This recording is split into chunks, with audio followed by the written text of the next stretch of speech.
ಬೊಮ್ಮಸಂದ್ರದಲ್ಲಿ BJP ಮುಖಂಡನ ಹತ್ಯೆ ಹಿನ್ನೆಲೆ ಬೊಮ್ಮಸಂದ್ರದ BTL college ಬಳಿ ಉದ್ವಿಗ್ನ ಪರಿಸ್ಥಿತಿ ನಿರ್ಮಾಣವಾಗಿದೆ. ಬೊಮ್ಮಸಂದ್ರ ಪುರಸಭೆಯ ಬಿಜೆಪಿ ಮೆಂಬರ್ ಆಗಿದ್ದಂತಹ ಕಿತ್ತಗಾನಹಳ್ಳಿ ವಾಸು ಅಲಿಯಾಸ್ ಶ್ರೀನಿವಾಸ್ ಪ್ರಸಾದ್ ಅವರನ್ನು ಬೆಳಂಬೆಳಗ್ಗೆ ಬರ್ಬರವಾಗಿ ಮರ್ಡರ್ ಮಾಡಲಾಗಿತ್ತು. ಈ ಘಟನೆಗೆ ಸಂಬಂಧಪಟ್ಟಂತೆ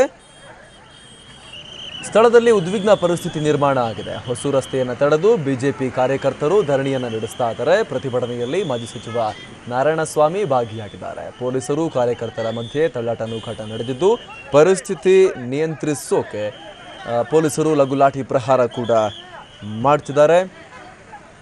ಪ್ರತಿಭಟನಾ ಹಿನ್ನೆಲೆಯಲ್ಲಿ ಹೊಸೂರು ರಸ್ತೆಯಲ್ಲಿ ಟ್ರಾಫಿಕ್ ಜಾಮ್ ಕೂಡ ಉಂಟಾಗಿದೆ. ಸ್ಥಳಕ್ಕೆ ಐಜಿಪಿ ಸೀಮಂತ್ ಕುಮಾರ್ ಸಿಂಗ್ ಕೂಡ ಭೇಟಿ ನೀಡಿ ಪರಿಶೀಲನೆ ನಡೆಸಿದ್ದಾರೆ. ಪರಿಸ್ಥಿತಿ ನಿಯಂತ್ರಣಕ್ಕೆ ಕೆಎಸ್ಆರ್ಪಿಯ 2 ತುಕಡಿಗಳನ್ನು ನಿಯೋಜನೆ ಮಾಡಲಾಗಿದೆ.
ಸಾಕಷ್ಟು ಜನ ಕೂಡ ಅಲ್ಲಿ ಸೇರಿದ್ದಾರೆ.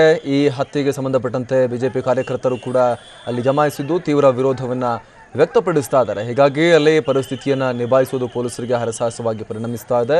ಪೊಲೀಸರು ಲಘು ಲಾಠಿ ಪ್ರಹಾರವನ್ನು ಕೂಡ ಮಾಡಿ ಪರಿಸ್ಥಿತಿಯನ್ನು ತಹಬದಿಗೆ ತರುವಂತಹ ಪ್ರಯತ್ನವನ್ನು ಮಾಡಿದ್ದಾರೆ. 2 ಕೆಎಸ್ಆರ್ಪಿ ತುಕಡಿಗಳನ್ನು ಕೂಡ ಸ್ಥಳದಲ್ಲಿ ನಿಯೋಜನೆ ಮಾಡಲಾಗಿದೆ. ಹೊಸೂರು ರಸ್ತೆಯನ್ನು ತಡೆದು ಬಿಜೆಪಿ ಕಾರ್ಯಕರ್ತರು ಧರಣಿಯನ್ನು ಮಾಡಿದ್ದಾರೆ. ಹೀಗಾಗಿ ಅಲ್ಲಿ ಪರಿಸ್ಥಿತಿ ಉದ್ವಿಗ್ನ ಆಗಿರುವಂಥದ್ದು. ಈಗಾಗಲೇ ರಾಜ್ಯದ ಹಲವಾರು ಕಡೆ ಬಿಜೆಪಿ ಹಾಗೂ RSS ಮುಖಂಡರ ಹತ್ಯೆಗೆ ಸಂಬಂಧಪಟ್ಟಂತೆ ಬಿಜೆಪಿ ಹಲವಾರು ಪ್ರತಿಭಟನೆಗಳನ್ನು ಕೂಡ ನಡೆಸಿದೆ. ಈ ನಡುವೆ ಮತ್ತೆ ಈ ರೀತಿಯ ಒಂದು ಘಟನೆ ಆಗಿರುವಂಥದ್ದು ಈ ಆಕ್ರೋಶಕ್ಕೆ ಕಾರಣವಾಗಿದೆ. ಬಿಜೆಪಿ ಕಾರ್ಯಕರ್ತರು ರಸ್ತೆಗಿಳಿದು ಹೊಸೂರು ರಸ್ತೆಯನ್ನು ತಡೆದು ಬಿಟಿಎಲ್ ಕಾಲೇಜು ಬಳಿ ತೀವ್ರ ಪ್ರತಿಭಟನೆಗೆ ಮುಂದಾಗಿರುವಂಥದ್ದು. ಹೀಗಾಗಿ ಪೊಲೀಸರು ಲಘು ಲಾಠಿ ಪ್ರಹಾರ ಮಾಡಬೇಕಾಯಿತು ಪರಿಸ್ಥಿತಿಯನ್ನು ನಿಭಾಯಿಸುವ ಸಲುವಾಗಿ. ದೃಶ್ಯಗಳಲ್ಲೂ ಕೂಡ ನಾವು ಈ ಘಟನೆಯನ್ನು ಅಂದರೆ ಈ ಬೆಳವಣಿಗೆಯನ್ನು ಗಮನಿಸಬಹುದಾಗಿದೆ. ಯಾವ ರೀತಿ ಬಿಜೆಪಿ ಕಾರ್ಯಕರ್ತರು ಪ್ರತಿಭಟನೆ ಮಾಡ್ತಾ ಇದ್ದಾರೆ ಹಾಗೂ ಪೊಲೀಸರು ಯಾವ ರೀತಿ ಹರಸಾಹಸ ಪಡ್ತಾ ಇದ್ದಾರೆ ಅಂತ ಈ ಬಗ್ಗೆ ಮತ್ತಷ್ಟು ಮಾಹಿತಿಯನ್ನು ಕೊಡ್ತಾರೆ ನಮ್ಮ ಪ್ರತಿನಿಧಿ ಜಗದೀಶ್. ಬಿಜೆಪಿ ಕಾರ್ಯಕರ್ತರು ಸಾವಿರಾರು ಸಂಖ್ಯೆಯಲ್ಲಿ ಅಲ್ಲಿ ಬಂದು ಪ್ರತಿಭಟನೆಯನ್ನ ಮಾಡ್ತಾ ಇದ್ದಾರೆ. ಸದ್ಯ ಏನು ಮಾಹಿತಿ ಸಿಗ್ತಾ ಇದೆ, ಏನೆಲ್ಲ ಬೆಳವಣಿಗೆಯಲ್ಲಿ ಆಗ್ತಾ ಇದೆ, ಪರಿಸ್ಥಿತಿ ಹೇಗಿದೆ ಜಗದೀಶ್?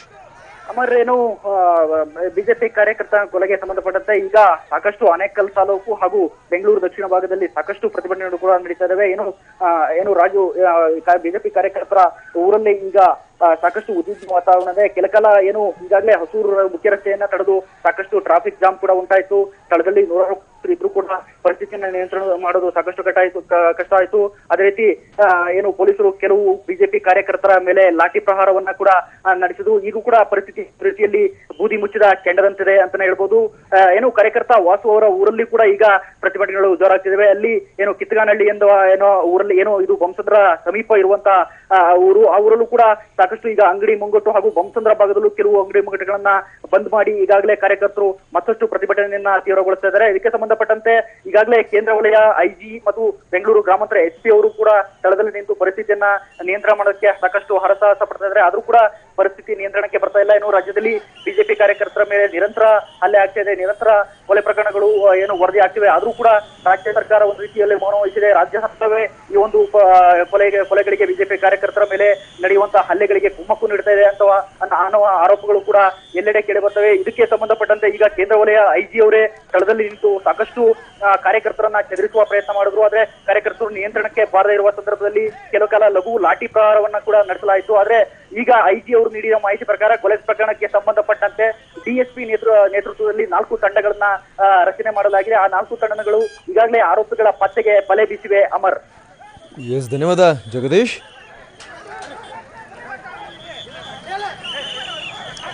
ನಾವೀಗ ಸ್ಕ್ರೀನ್ನಲ್ಲಿ ಹತ್ಯೆಯಾದ ಪುರಸಭೆ ಸದಸ್ಯ ಬಿಜೆಪಿ ಸದಸ್ಯ ವಾಸು ಅವರನ್ನ ಕೂಡ ನೋಡ್ತಾ ಇದ್ದೀವಿ.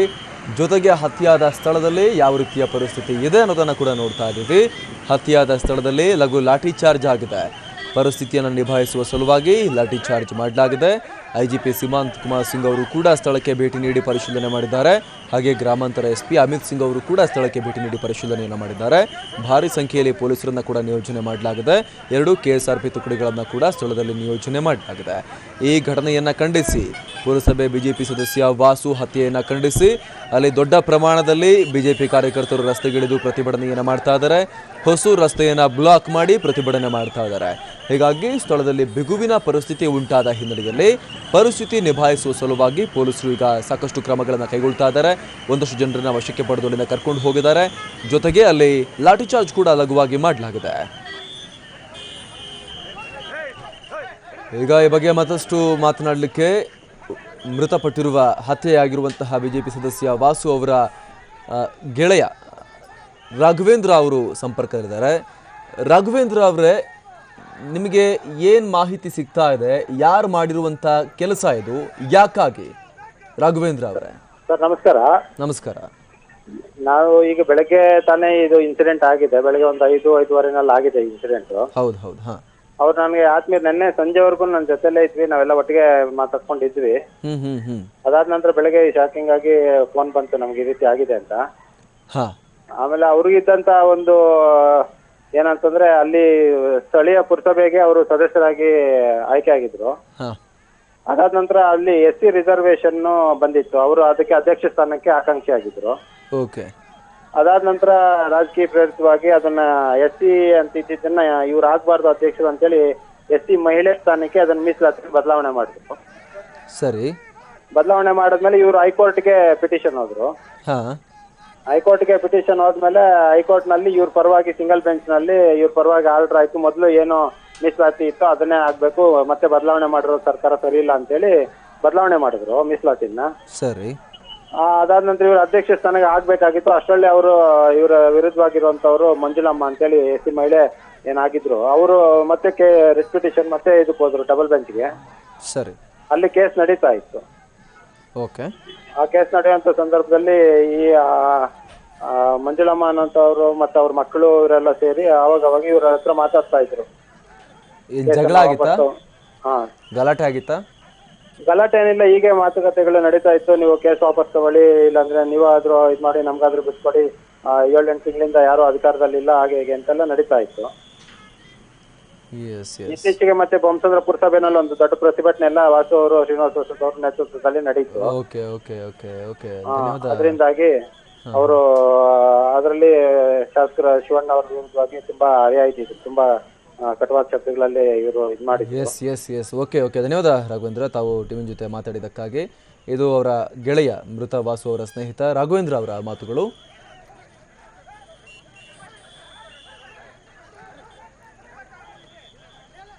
ಈಗ ಈಗ ಈ ಬಗ್ಗೆ ಮಾತನಾಡಲಿಕ್ಕೆ ಮೃತಪಟ್ಟಿರುವ ವಾಸು ಅವರ ಸಂಬಂಧಿ ಪ್ರತಾಪ್ ಶ್ರೀನಿವಾಸ್ ಅವರು ಸಂಪರ್ಕದಲ್ಲಿದ್ದಾರೆ.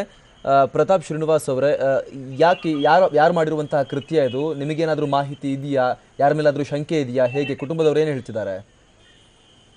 ಸರ್, ಈಗ ಇದೊಂದು ನಮಗೆ ಅನ್ಸಂಗೆ ಇದೊಂದು ರಾಜಕೀಯ ಪ್ರೇರಿತವಾದ ಕೊಲೆ. ಅವ್ರನ್ನ ಕಳ್ಕೊಂಡು ನಾವು ದಿಗ್ಭ್ರಮೆನಲ್ಲಿದ್ದೀವಿ. ಅವರು ಈಗ ರಾಜಕೀಯವಾಗಿಯೇ ಇಲ್ಲಿ ಬೆಳಿಬಾರ್ದು ಅಂತ ಹೇಳಿನೇ ಇದನ್ನ ಕೊಲೆಯನ್ನ ಮಾಡಲಾಗಿದೆ. ಈಗ ನಮ್ಗೆ ಗೊತ್ತಿರಂಗೆ ಇದು 100% ರಾಜಕೀಯವಾದ ಕೊಲೆನೇ. ಯಾಕೆಂದ್ರೆ ಬೇರೆ ಯಾವುದೇ ಸಕಾರಣ ಇಲ್ಲ ವಾಸು ಅವರನ್ನ ಕೊಲೆ ಮಾಡೋದಕ್ಕೆ. ಯಾರ ಜೊತೆ ಜಗಳ ಅಥವಾ ಏನಾದ್ರು ಆ ರೀತಿ ಯಾರ ಜೊತೆನೂ ಜಗಳ ಇರಲಿಲ್ಲ. ಒಂದೇ ಒಂದು ಅವರಿಗೆ ಬೊಮ್ಮಸಂದ್ರ ಪುರಸಭೆ ಅಧ್ಯಕ್ಷರಾಗಂತ ಅವಕಾಶ ಇತ್ತು.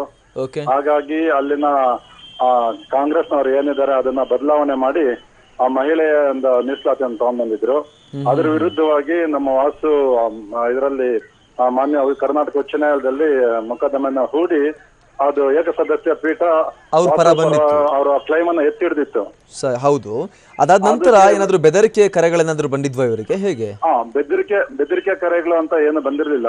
ಆದ್ರೆ ಈಗ ನಮಗೆ ಈಗ ಬಂದಂತ ಮಾಹಿತಿ ಪ್ರಕಾರ ಯಾರು ಅಲ್ಲಿ ಸ್ಥಳೀಯರು ಕಾಂಗ್ರೆಸ್ನವರು ಕೆಲವರು ಇದ್ದಾರೆ, ಆ ಕಾಂಗ್ರೆಸ್ ನಾಯಕರು ಯಾರು ಇವ್ರನ್ನ ವಿರೋಧ ಮಾಡ್ತಾ ಇದ್ರು, ಅವ್ರ ಮನೆಯಲ್ಲಿ ಯಾರೋ ಒಬ್ರು ಮನೆಯಲ್ಲಿ ರಾತ್ರಿ ಪಾರ್ಟಿ ಆಗಿ ಅಲ್ಲಿ ಪಿತೂರಿ ಮಾಡಿದ್ದಾರೆ ಅಂತ ಹೇಳಿ ನಮ್ಗೆ ಈಗ ಒಂದು ಅಷ್ಟು ಮಾಹಿತಿ ಬಂದಿದೆ.